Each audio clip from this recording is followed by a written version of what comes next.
Hello and welcome to this edition of the Parent Podcast, which focuses on keeping your child safe from online harm. I'm Eva Cliffe, the designated Safeguarding Lead, DSL. That means I oversee all of the ways in which we aim to keep your children safe from harm. This includes supporting you by keeping you informed about the latest risks and how you could minimise them. As we know, the internet and modern technology are wonderful inventions which have benefited mankind in a huge number of ways, but equally, they've opened up many opportunities to do harm. Harm can be caused by the material itself, interactions online, and people whose intention it is to deceive and exploit. According to 2024 statistics from the UK's National Society for the Protection of Children, nearly 20% of children aged 10 to 15 years old have exchanged messages with someone online who they've never met offline. Over 9,000 child sexual abuse offences involved an online element in 2022-23. Around a sixth of people that have experienced online harassment offences were under 18 years old. So today I'm with our two deputy DSLs who are both parents. We have Darren, who's a deputy DSL for secondary. Hi, thanks Eva. I'm really looking forward to having this conversation. I've got 3 children myself. Age 14, 11 and 9. Part of my role involves coordinating relevant assemblies to raise awareness around online safety, potential dangers. Also developing a robust pastoral curriculum that addresses some of the emergent themes around online safety and safeguarding child protection issues. Thanks, Darren. And we also have Dan, who is the deputy DSL in primary. Hello, everyone.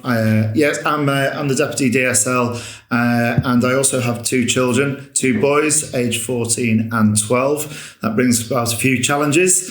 My role within the safeguarding team has meant that I've had a lot of work to do with regards to ensuring there's good online safety provision within our school, but also with my academic hat, I'm actually also the academic lead in primary, so I've had a lot to do with steering the curriculum so that it meets those online safety needs as well.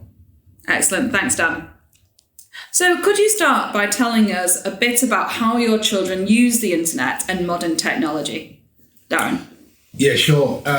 So I've got 2 kids in secondary. They both have Chromebooks, so they use the internet for homework, largely, research, and they also use it for communication, so sending each other or friends emails.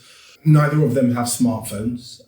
That's just a personal decision that we've made. I'm not advocating for any particular stance on that, but that's a decision we made that our children wouldn't have smartphones until 25, maybe 16. So, our eldest has a brick phone that doesn't have any access to the internet. So in terms of modern technology, that and their use of the internet, it's largely related to schoolwork. Thanks, Darren. Dan? So both my boys do have smartphones. The youngest had one for his most recent birthday in order to be consistent with the other one. We were reluctant at first when making this decision, and we do have those devices fairly locked down with regards to certain uses. And they know it's a privilege to have them, so sometimes they don't have them.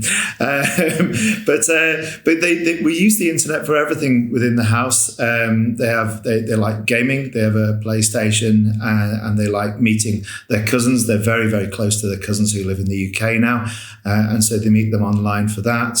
They obviously they do their schoolwork, so they interact with their Google environment a lot. Messaging, we have to be very careful with the messaging. We do, it is really important that we're aware of what messaging they use, but they message their friends and talk to their friends whilst gaming with them and their cousins. But also things like my eldest is keen on running, so he uses his Garmin for tracking his runs and his times and his distances. But they also, both of them like watching videos, but they also use them for things like learning music. So my eldest likes to learn the guitar and he's constantly learning new pieces. And even yesterday, he found an air fryer recipe, which he was doing by the time I got home. It's great to hear such a sort of range of uses, and also interesting there's different approaches. And as Darren said, it's parental choice in there. And as a parent, yourselves, Darren and Dan, as well as having your DSL hat on, what are the online safety issues that most concern you? So we start with Dan. So I guess it's there's a few things here. The influences, and I say influences, not necessarily influencers, but I do worry about the fact that algorithms might be steering their opinions in a way perhaps away from the values that I would like them to have. I do worry about things like bullying, mainly because of things like WhatsApp groups, and not necessarily whether they are being bullied, but I also am concerned that they also are talking to people in a way with respect and not perhaps falling down the trap of roasting each other or just having that sort of banter that might be taken the wrong way. So I worry about the way they communicate with each other and the tone of that communication. Although I do worry about sort of lone wolf predators online, I'm less worried about those than I am more organised issues, sort of organised crime with regards to sextortion or scams. But I'll tell you the thing that I worry the most about is the amount of time you can easily spend on the internet. Before you know it, half an hour, 1 hour has gone and you haven't done anything, and you don't realise that the sun's gone down and you haven't done your homework. Same for adults as well, isn't it? Yes, yeah. For me, similar to Dan, actually, cyberbullying is probably one of my greatest fears. And, I'm wearing two hats as a parent and as a pastoral deputy. I'm often having to resolve issues that have happened online. And I can see some of the trauma and some of the pain it causes for the individuals involved, even the perpetrators when they realise what they've done, and also the families who have to manage some of the behaviour issues and sort of mopping up all of the spills really and sort of managing all the emotions. So I'm very wary of that, and also seeing things that they can't unsee. You're part of a WhatsApp group with 30 people in it. The range of things that are going to be put in that group, that even if you're not the one posting certain material, just being exposed to it in an uncontrolled way. So you're exposed to it with your peers around you who can't maybe offer a rational voice, a mature voice. And most kids, I would think, probably wouldn't report it. I know some do, and that's great. And they'll go to their parents and say, this has been posted online. It made me feel uncomfortable, which can then be discussed. But I take private messages to be just that, private. One of the other issues I'm concerned about is access to pornography. I think for a young mind, actually, to get your sex education from pornography is particularly damaging and creates a very warped sense of what a healthy sexual relationship or an intimate relationship looks like. And I can't control that. So that's one of my concerns, hence some of our decisions about, restrictions around free access to technology and free access to the internet. Thanks, Darren and Dan. You've touched on a number of things I'm sure other parents are concerned about as well. That idea of what are they being influenced by and who they're being influenced by, the organised crime, the time, and access to things that they can't unsee. So, and you've mentioned, Darren, about the idea of restrictions. Could you tell us a little bit more about what restrictions you place on your children's use of the internet and electronic devices? Yeah, so in addition to them not having smartphones, and the pieces of software we use at school is Securely, and they've come up with a parent app where you can have some parent controls. So we've recently downloaded that and we use that to restrict access to the internet, because even so-called academic devices, when you find out your child has been up until midnight, watching funny YouTube shorts and not getting enough sleep, actually, similar to what Dan was talking about, just the length of time, because, they're funny, it's interesting, and it's non-stop, essentially. It's 24 hours, isn't it? So, that's one of the restrictions. So we've got hours that their Chromebook can be used. I think one of the important things as well is understanding that different kids need different restrictions and different boundaries, because not every kid is the same. So even in my own household, that doesn't apply to all of the kids in the household. That applies to certain kids who, shall be unnamed. But just, understanding that, you need to approach each child uniquely. Yeah. I couldn't agree more there, to be honest. And I think that parents need to appreciate this. Just because Darren and I say something doesn't mean you should be doing it either. Just because your neighbour or the parent that you meet at the school gate says that they're doing this doesn't mean you need to do. Your child is so unique and so different, and they have a very different relationship with you than the relationship that another child would have with you, or another child with another parent. So it's a great point, Darren. And what sort of restrictions do you use, Dan? Different restrictions. Yeah, well, I have technology, so we've all got Apple devices, so we use the Apple family device, restrictions, but it's not flawless. It really isn't. In fact, there are ways and means, and they find those very quickly in order to sort of navigate those restrictions. I also we have our router. I'm able to block certain sites and set certain times with regards to when they can access the internet and when they can't, and how much time they can. But again, it's not perfect technology. It sometimes is a bit buggy. And also, they can switch to 4G. That's another decision. Do you want to get a smartphone without a SIM card? And is there another sort of birthday or a time in their life that you think, actually, now you are ready for a SIM card? That's a conversation my wife and I have had. So technology, yes, we use quite a lot of, we do use the systems to try and help us, but it's not perfect. And sometimes it's a case of, no, actually, I want you to leave your device downstairs in the lounge for now. Thank you very much. And that's probably the best way to make sure those restrictions are followed. And I just come back to mention of the Technology Securely, which is a school-based system. That is something that parents, if you're interested in having the access to the parent app for that, where you can control your children's use of the internet via their school accounts, please do get in touch and we can send you the information about that. So alongside having rules about use of the internet and restrictions, what conversations have you had with your children about online safety? Dan?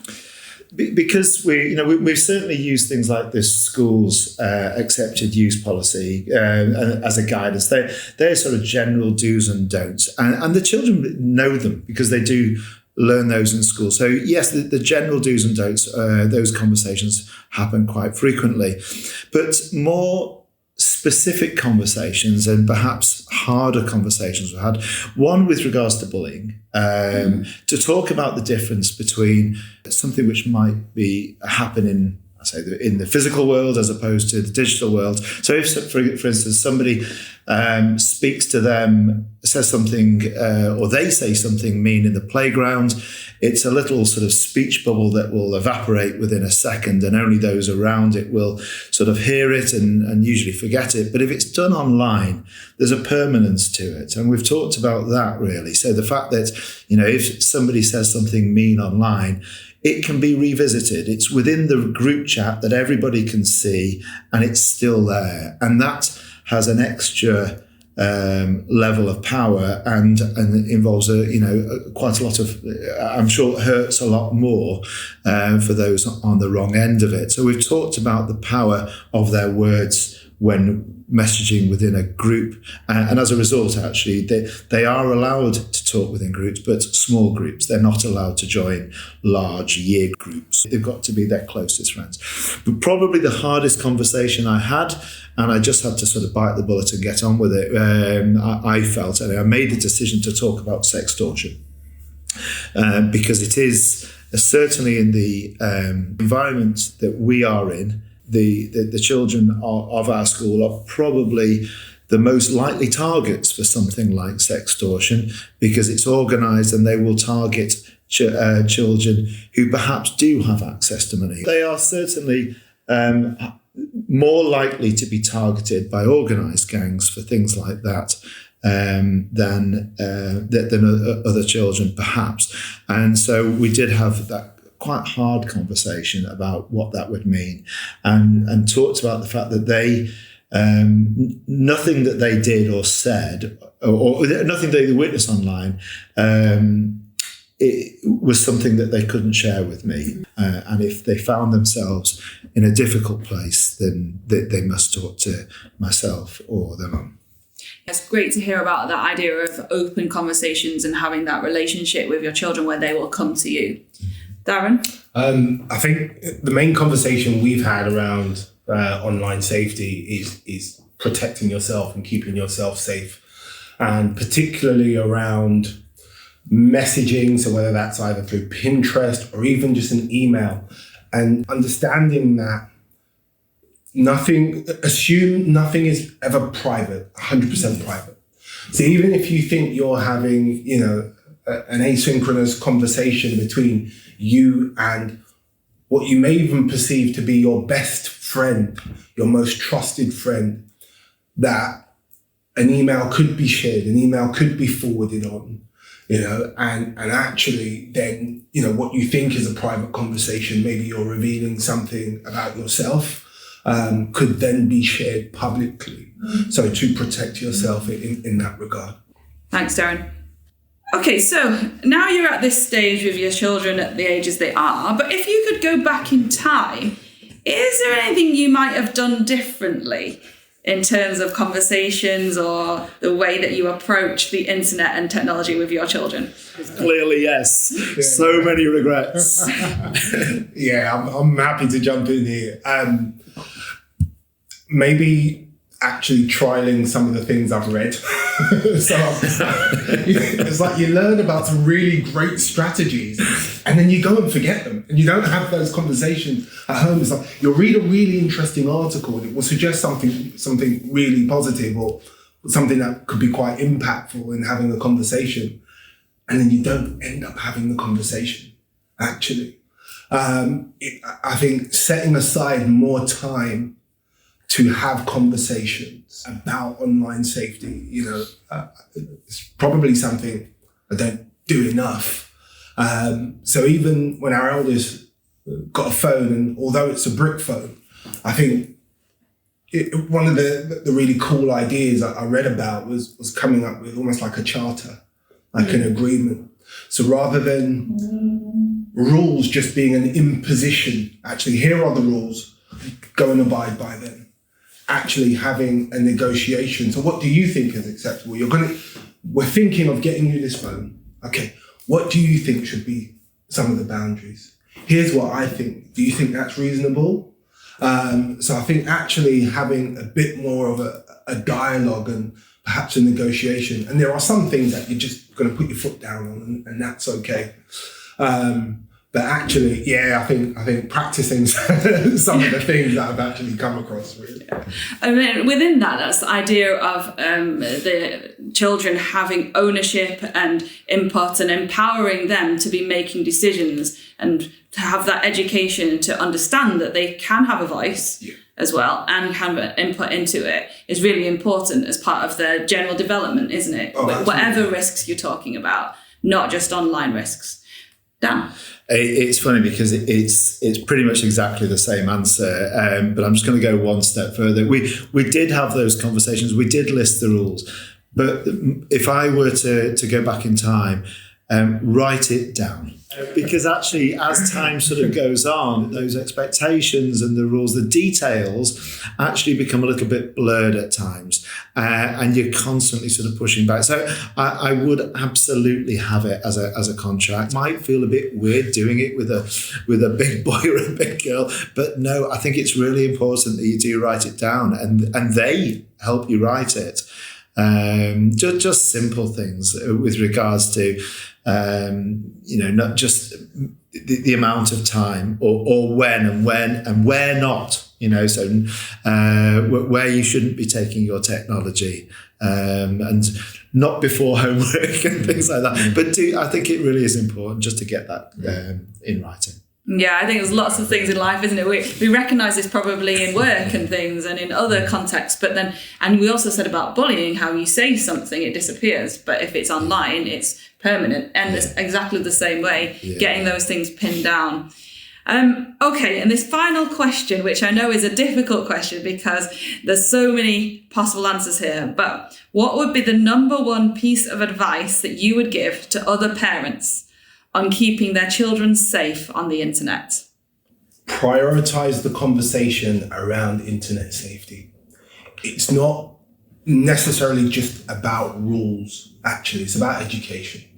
And, coming back to one of the things Dan and I were saying earlier about understanding your child.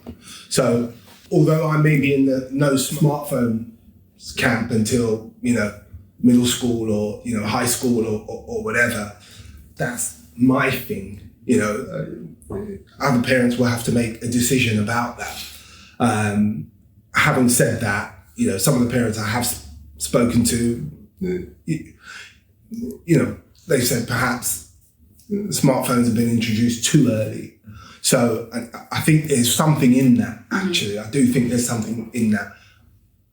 Unbridled access to the internet. So, okay, if you are going to give them free access to the internet, it's, okay, what restrictions does that come with? And I think that comes from having those conversations, actually, whether it's a family charter, written down, stuck up on the fridge or whatever, some ground rules about how we engage with technology. Right. So the conversation's the priority. Yeah. Thanks. And Dan? Well, I'm glad you said the conversation because I was really stuck with this one. I've written about 2 or 3 different things for this, but I am only allowed one. So I'll allow Darren to say the one that's the conversations, the communication, which is absolutely vital. But if I were to have a different one, it would be the fact that I think it's really important that the children, in your household, you are the parent, they appreciate that the internet is a privilege in your home. It's not an amenity. It's not running water. It's not oxygen. It's it's really important, and it affects so many things that we need in life these days. But in your house, the internet is a privilege, and therefore the way they use it needs to be by your rules. Well, thank you very much, Dan and Darren, for sharing about your own experiences as parents, as well as with having that experience as DSLs. We hope that you have found this podcast useful, and we'd like to remind you about our blog, Safe at BSB, which can be accessed via the parent portal. It includes a wealth of material to support you in keeping your children safe and helping them learn how to navigate the risks that they will encounter as they grow up in this beautiful but complex world. If you do have any questions about anything we've discussed today, please don't hesitate to contact us via the office or on dsl@britishschool.ro. Thank you for listening. Thanks, Eva. Thanks, Eva.